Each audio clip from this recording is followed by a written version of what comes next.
We're coming to you live from an undisclosed location deep in the heartland of America, hopefully straight to your heart. That's the plan anyway. And tonight, it's my privilege to welcome to the Christian Whistleblower Show my friend Chase Corrington. Had a chance to meet Chase at the LeakCon that we were at not too long ago. Chase is a longtime listener, longtime subscriber, and we want to try to reach out and help people that are trying to make a difference. And with that, hello, Chase. Say hi to all of the Christian Whistleblower subscribers, your fellow subscribers. Well, thank you, Jeff. I really appreciate you having me on tonight, the opportunity. It's a privilege and an honor. And thank you to everybody watching in the chat room. Without them, we wouldn't be here today. And so it's a That's great for honor. sure. That's for sure. So I know this is the question everybody asks, but about how long have you, in terms of numbers of years, been into this whole enlightenment phase of your life? Well, I'd say probably about 4, maybe. Okay. To get to the 10-year mark, the level of mastery. I definitely need to put in my 10,000 hours, but I figured what a better place to start sharing my opinions and my thoughts than right here on a channel. Absolutely. So talk to us a little bit about how Chase Corrington, regular guy, all of a sudden decided that things weren't quite right. He started thinking about different things. What led you to this place to be walking down a place of a path of spiritual enlightenment? Well, it's very interesting. I can't really, a lot of people hit a point, you call it the dark night of the soul, or a real breakdown to where you then have your awakening, as it's called. I never really had that happen. It's more of I guess I always just kind of had an open mind from the beginning, but I was raised I was raised Lutheran, raised Christian, in the fear and guilt control matrix, as you call it. And later on in my life, as I went through, I got into the whole end of the world stuff around 2011. Okay, a lot of people did. Yep, yeah, and leading towards 2012. And that kind of got me searching, for more evidence. And I found, I think it was Steve Olson. I got on, onto the whole Planet X, Nibiru thing. That was really big. And, after 2012 didn't happen, 2013, 2014, and then I started looking into, I can't believe I was still on it, but more end of the world, Nibiru, Planet X stuff. And eventually Steve had a gentleman on his channel by the name of R. Wayne Steiger. Right. And he started doing shows. I thought, man, Wayne is awesome. And so he started doing shows with Steve, and then they kind of had a falling out. And it was an interesting point. I had to choose between, am I going to continue to follow the fear and the end of the world stuff, or am I going to follow Wayne, who started going into the spirituality? What is the spirit? What is the soul? And so I think that was a big point right there. I had to choose, am I going to continue to go down this fear path, or am I going to start looking inside and going where it's important? And that was really when I found out that it doesn't matter what goes on outside. We can get all the evidence and all the reasons why, Planet X is here or why the end of the world is going to happen, but it doesn't really matter unless we're ready inside. That's such a good point. Chase, why do you think the spectacular, the sensational, the gloom and doom, why do you think it has such a strong hold and such a strong allure to even smart people? That's a great question. It's really hard to answer. I say it's got to have something to do with our psychological reaction to the stimuli. But I feel like some of us reach a point to where we've had enough of that stimuli and we're ready to search for something deeper. It's hard to say for me, though, why people get stuck on it. Yeah, just an interesting question. If you look at your time where you were, let's just say, more Planet X based, and then the time where you have been less Planet X based, which time period would you say there's more growth in? Oh, definitely less. Definitely the spiritual side. Interesting. So Wayne kind of was the door you walked through. Yep, yeah. I started listening to all his talks about, going into what the spirit is and what the soul is, and it led deeper into different things. And then eventually, he had a gentleman by the name of Jeffrey Daugherty on his channel, and that was a memorable moment. I remember going, man, this guy, I can relate. I came from a Christian background, and so I went straight over the channel, started watching, and it really changed my life, helped me unindoctrinate myself, realize that I'm divine, realize, we're gods in training. And Absolutely. I really appreciate the getting rid of the sin thing. It has such a strong hold on so many people. And once I was able to just release, that we don't have sin, as you say, we have the spark of divinity within. Maybe not even as you say, but the central figure of the Christian ethos puts it, and it was so powerful. I think once we get free of guilt, it really is like a rocket ship in our life. A lot of people are saying Rex Bear was the door they went through, and it's interesting how whether it's Heidi, Jenny, me, you, Rex, Wayne, a lot of people come to the same place through different paths, and it's nice to be able to have brothers and sisters that are doing the work. And it's even better to have people like you that are not just observers, and not everybody's cut out or meant to have a channel. But I love it when people do step forward and make a channel and start sharing their ideas. How long after you started watching Wayne did you start thinking, well, maybe I should do this myself? Well, it was, I'd say about a year ago. I started realizing, it started going real deep into my head. It was like, do I want to continue in the wage slave, the money magic system, giving my energy and my essence after hearing about, frequencies and the power of our intention and our energy and where we put our time. And I started really asking myself, do I want to build somebody else's dream every day of my life? Or do I want to build my dream?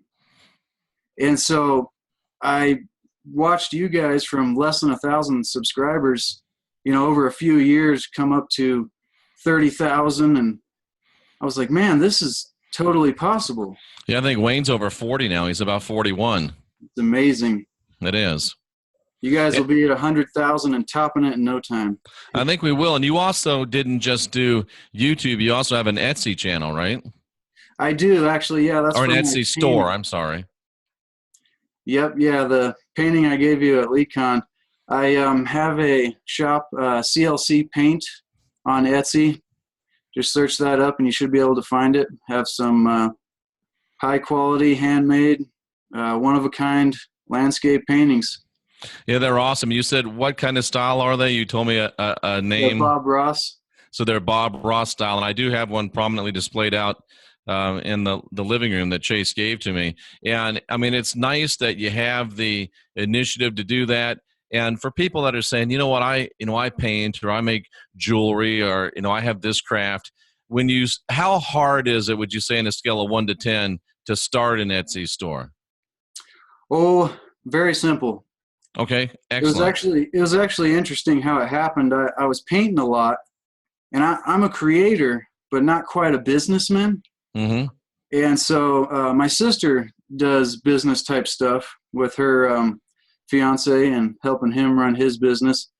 And so I asked her, I was like, can you help me, try to start the business side of this? And after she did it, kind of set it up a little bit, I kind of felt like I wasn't doing enough. So I'm like, I got to, get involved in this. And so I went into it and checked it out and started adding listings and, descriptions and photos, but it's really simple. Very simple. Interesting. And so somebody, Vernon Puglisi, which I don't think I've seen before. Welcome to the channel. If I have seen you before and missed you, I apologize. But he says he found Rex first, then WSO, then Wayne, then Jeff. He says, I hated Jeff at first.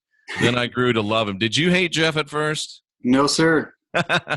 It's surprising, actually. It's almost like I was ready for the revelation that you were dropping at the time. So how successful, and I don't want you to, mention dollars or anything, but how much has having that Etsy store helped you start to move out of the money magic system and start building your own dream? Well, the best answer, I like to think of it like entrepreneurs will say, in 10 years, you'll be an overnight success. Oh, isn't that great? Jennifer says I was really mean to her. Sorry, Jennifer. Sometimes bad Jeff jumps in, but we're trying to keep good Jeff around now. But that's true. After 10 years of hard work, you'll be an overnight success. Yep. So I like to think of it, I'm on my first couple years, and I keep thinking to myself, the more energy, the more effort, the more intention I put into my painting and building my shop and, trying to get it out there, the online marketing type of stuff, Mm-hmm. the more it'll come back. So there's the Etsy store, and then there's the Chase Corrington YouTube channel, right? Yes, sir. What's the motivation behind your YouTube channel? So service to others. It begins with service to others over service to self. And so I want to read something that it'll kind of answer that. I wrote this a few months back, and it's kind of my purpose. But it's, are we going to accidentally and unconsciously impact and affect the world around us in a negative way without even realizing it? Or are we going to live consciously with purpose and impact and influence the people and the world around us for the betterment of humanity? And so choosing the conscious path begins with service to others over service to self. And so if we understand that we're changing the world, whether we like it or not, our energetic impact on the world when we're interacting with people in the environment, start simply with service to others over service to self. And it doesn't mean, we're a servant, because true service is free for the betterment of both parties. And so it goes right back to something Rocky was saying on the Consequential Rapscallions on Thursday. Right at the beginning, he was talking about the celebrity softball right thing, and where there's people that have risked life and limb and literally lost limbs. And they're there to be motivational speakers. And at the same time, there's people with jets, fancy cars, multiple houses, wealthy people, and they're miserable. And, they're stressed and depressed. And so that's my why. That's my purpose. That's my passion behind my channel, is to help people seek to achieve and maintain happiness through enlightenment. And like you said, the unindoctrinate yourself, guide your own spirit, master your own ascension, be your own guru. They're cool catchphrases, but they mean something. They have deeper meaning. And so to me, the seek to achieve and maintain happiness is the same thing. It's a cool catchphrase, but it really means something. And the seek to me is, it's research, study, looking deeper, doing the outer work and the inner work, which is most important, the inner work. And then the, seek to achieve. And achievement isn't something, it's not something that you just get really easy. You don't just go purchase or buy, something like that. And so it's something you have to put work into, and then maintaining something takes diligence. It takes time. It takes concerted effort continually. And it's a lifestyle, a discipline in achieving a higher vibration or reaching happiness. And so I see so much depression in the world, so many people that are frustrated about small things. You drop the trash or something silly happens and it builds up and people get so frustrated. I'm like, I want to express my thoughts and opinions from what I've learned about spirituality and, the deeper teachings that you share about the central figure of the Christian mythos, and help people to find that inner peace, the peace that surpasses all understanding. And there's a way that we can control our mind and be happy. And I just hope to share and help people find that. Pardon me. Those are really, really deep concepts. And those are, very high and lofty goals. But when I put up this show, the thumbnail for this show, I was looking at your pictures and I grabbed one that said common sense versus common practice. And that really caught my attention. Can you tell us a little bit what you were talking about there with common sense versus common practice? Yep. Yeah. So there's so many simple things, that we all know that we should do, being nice to other people, or there's a lot of simple ways to put it, but it's not always common practice. It's common sense that we know we should do these things, and we know we should, try to be calmer and control the way we are and try to be nice to other people and, live healthier and consciously and all these things, but it's not always common practice. That's very well stated. That's very well stated. Now, I think that when we met at LeeCon, and I'm thinking looking briefly through your Facebook, you have a romantic interest in your life, right? Yes, sir. Now, is when you started to become awakened and started down this path, was that an issue in your romantic life? Nope, no. It actually, I think it kind of started right before we met and got together, but it's always been, I feel like I've been an influence, and a somewhat of an uplift, but she also teaches me lessons that I need to think deeper about, and so it's kind of been a back and forth thing. Definitely. Excellent. So it's been beneficial. It hasn't been like an anchor. Neither one of you has been an anchor to the other person. No way. I wouldn't say so. Excellent. Excellent. So what are some of the goals that you have for your channel and for your Etsy store in the coming months and years? Well, I hope to keep putting out content on the YouTube channel. Hope to keep coming out with better content. It's amazing, actually, the feedback. When I first started putting out videos, I was took a lot of confidence. I was unsure. Ooh, it's scary. Yes. I was unsure of myself, but it's amazing how when you put your thoughts and your ideas out there to people, and they really come back genuinely pleased. And I didn't expect the return. But so my hope is to just continue that growth. And if I can help one person for each video, find another way to think about life and be a little bit happier in the day, or find another way to be more successful, through philosophies or something like that. Just one person at a time, changing the world. And as far as the Etsy shop goes, I hope one day to grow it and sell enough paintings so that way I don't have to spend my time and energy building somebody else's dream, but rather building mine. Makes perfect sense. What is your YouTube channel? What's it called so people can find it? Chase Corrington, ChaseCorrington. Search it on YouTube. Look for my hair, you'll find me. And I do hope that you'll all go over to Chase Corrington and subscribe to the channel. It's certainly worth your time. Chase, we talked about when we started the whole, Planet X end time type of scenario.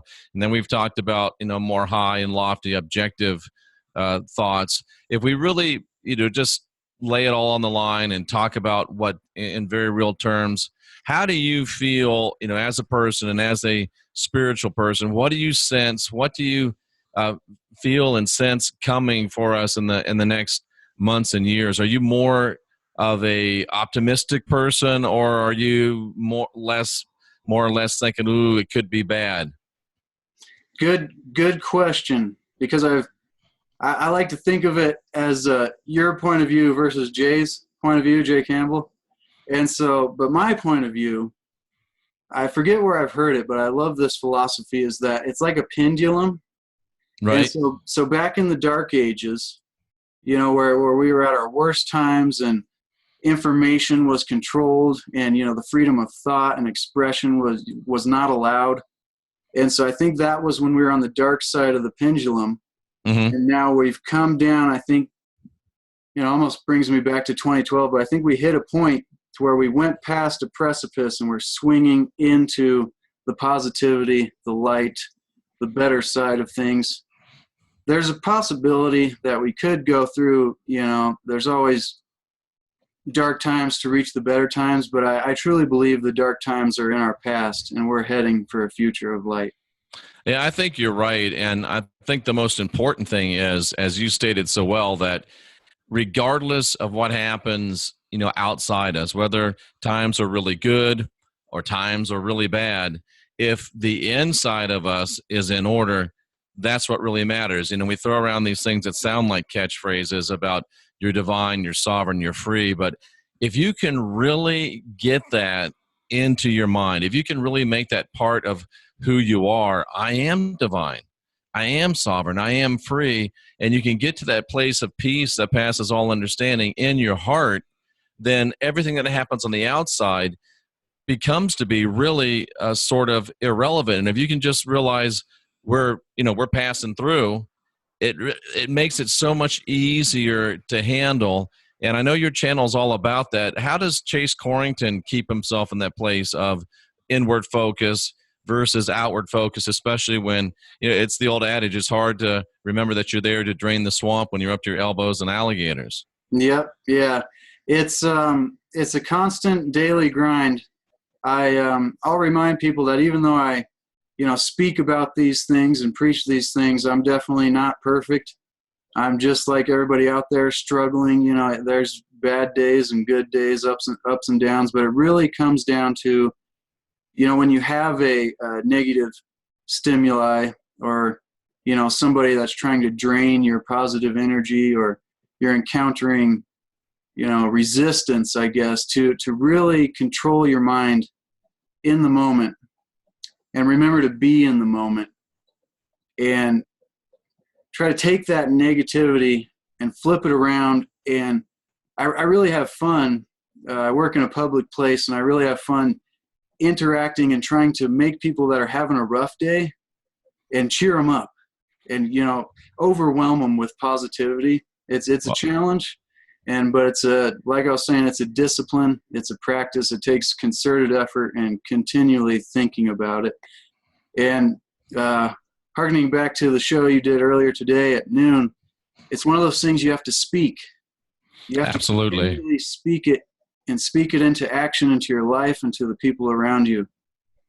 Absolutely, to make it real. And Lucky Stone has a great quote, "It's the end of the world as we know it, but I feel fine." I know that's a song. I can't remember who did it, but that really encapsulates the mindset and the philosophy that we're trying to espouse and work towards, that even if it does come to the end of the world, and one of the ways it's going to end, I mean, we don't know how it's going to end, but things do come to an end. All things end.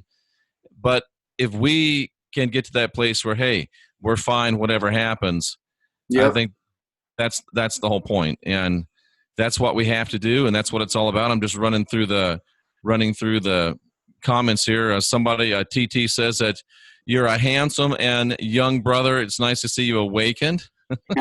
Thank you.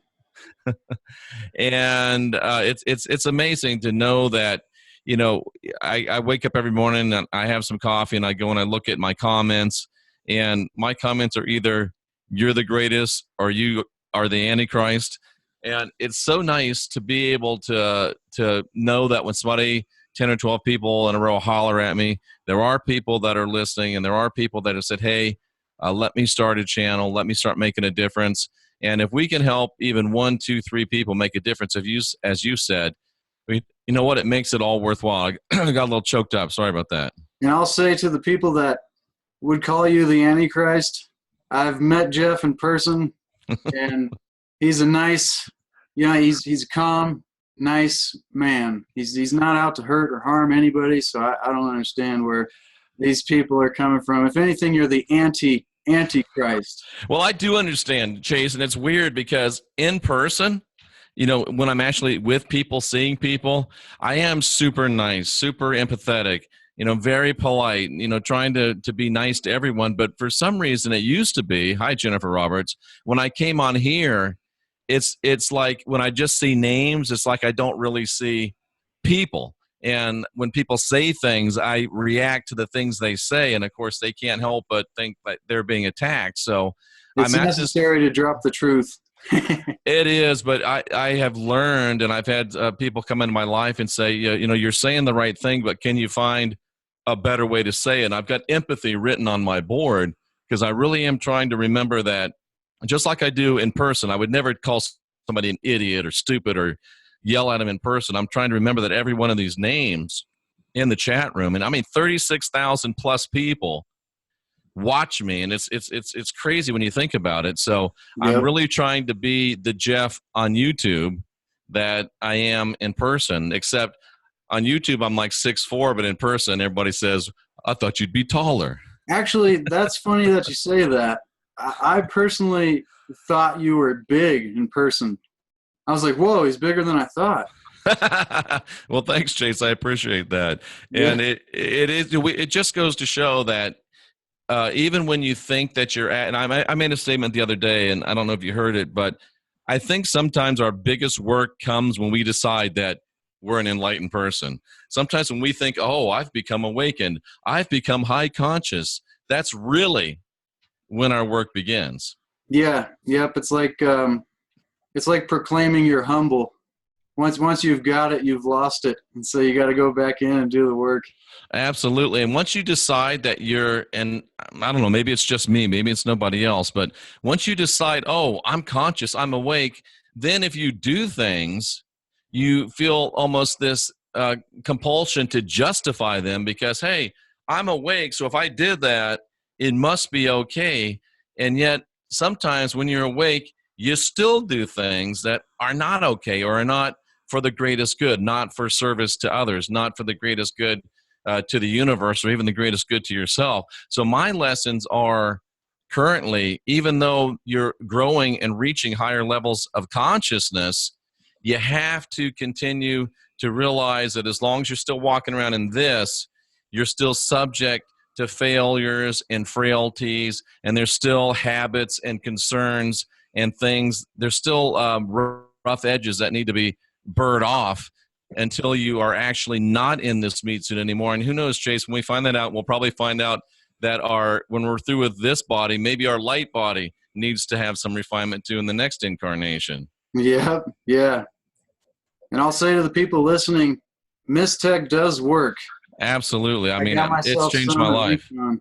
Thank you. Appreciate that. And Matthias H says, and I'm going to show this, he says, I look at Chase and automatically think he knows some shit or has seen it. Well, I've had more than one people tell me that I'm an old soul, young person, so I don't like to claim I'm knowledgeable. You know, I'm not a professor or a scholar, but definitely want to share my thoughts. I feel like I have some resonance with these deeper truths. And people certainly are agreeing with you on that. They sense a real good spirit from you. Thank you for the compliments that you've directed my way. A lot of compliments being directed your way as well, Chase. One more time, tell people the name of your channel and your Etsy store, please. So the YouTube channel is Chase Corrington, ChaseCorrington, Chase Corrington YouTube channel, where we seek to achieve and maintain happiness through enlightenment. And the Etsy shop is CLC Paint. That's CLC PAINT. Search it on Etsy, and you should be able to find the shop. Excellent. So, I mean, those are two ways that this guy, Chase Corrington, is trying to change the world. And I'm going to ask you this, and I'm not asking, not you, Chase, but I'm asking the people in the chat room, the people that are watching this and will watch this, not in a accusatory way, but here's Chase. He started his channel. He started his Etsy store, and he is trying to make a difference, and he's trying to change the world. And let me just ask you, ladies and gentlemen, what are you doing to change the world? What are you doing to make the world a better place? Chase, leave the people with, would you say your mantra for your channel one more time and give a closing statement, please? We want to seek to achieve and maintain happiness through enlightenment, through a deeper understanding of the reality we live in. And the most important thing we can do each day in our lives is try to impact and influence the people in the world around us in a positive way, with positive energy, positive vibrations, so that we can uplift and lift the rest of the world to a place where we all want to be, a place where we all want to live, a place of peace and happiness. Wow. Couldn't have said it better myself. Ladies and gentlemen, for Chase Corrington, I'm Jeffrey Daugherty, the Christian Whistleblower. I'll be right back here in less than a half an hour with Greg Allison of Green Greg's for more podcast excellence. Chase, thanks so much for being here. It's been an honor. It's been a privilege. We'll have you back again. All the best to you and yours, and we appreciate you spending some time with us. Thank you, Jeff. Thank you, ladies and gentlemen. Folks, we salute you for being here, seeking after truth. We'll see you again in less than half an hour. And until then, for Chase Corrington, I'm Jeffrey Daugherty, the Christian Whistleblower. Remember, history is written by the winners. So let's get busy. Let's get busy winning today and writing a better tomorrow. We'll see you all again real soon.